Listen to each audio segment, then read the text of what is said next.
Well, Australia's cruise industry has faced another setback after the federal government extended its ban on international cruise ships for another 3 months to September 17. Joining me now live is Cruise Lines International Association Managing Director Australasia, Joel Katz.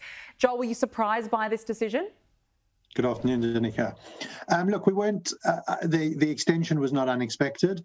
What we would have hoped was that by the time we got to 16th of 17th of June, that we would have had a framework for a cruise resumption.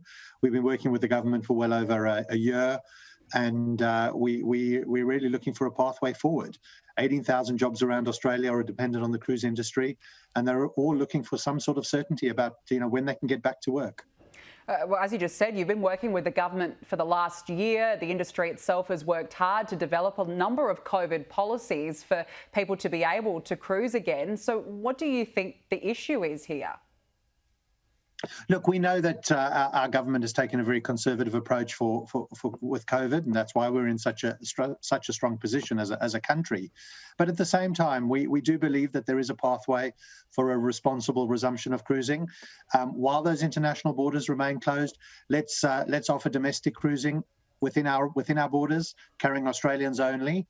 And with that, we can help restore some of that economic impact, the 18,000 jobs that depend on the industry, and get people moving around our country. And how dependent on that pathway is the vaccine rollout and making sure that Australians are vaccinated to be able to cruise once again? Look, vaccines will definitely be a part of the future resumption of cruising as it progresses. But what we're saying is it's very much about a layered approach. So prevention, mitigation, and of course having the appropriate response measures in place. While we have very low community transmission in Australia, while our industry has committed to 100% testing of all passengers and crew, which means nobody's getting on board a ship that doesn't first test negative to COVID, and while we're only offering domestic cruising, so it's the same risk as somebody being able to travel around Australia by land, and we're not asking for anything different. The Prime Minister has been in Singapore discussing the possibility of an Australia-Singapore travel bubble. Does it bother you that that's on the cards, but not necessarily a pathway towards resuming the industry? Well, look, and New Zealand as well. We have a New Zealand air bubble, and we would definitely like to see a pathway towards being able to offer trans-Tasman cruises as well. If you can fly across the Tasman, you should be able to sail across the Tasman. And Singapore is a really good case in point. Cruising restarted in Singapore back in November last year, and since then more than 120,000 passengers have sailed quite successfully without any positive COVID cases on board. Yes, 3 months now you're looking at for another delay. What sort of an impact will that have on the industry?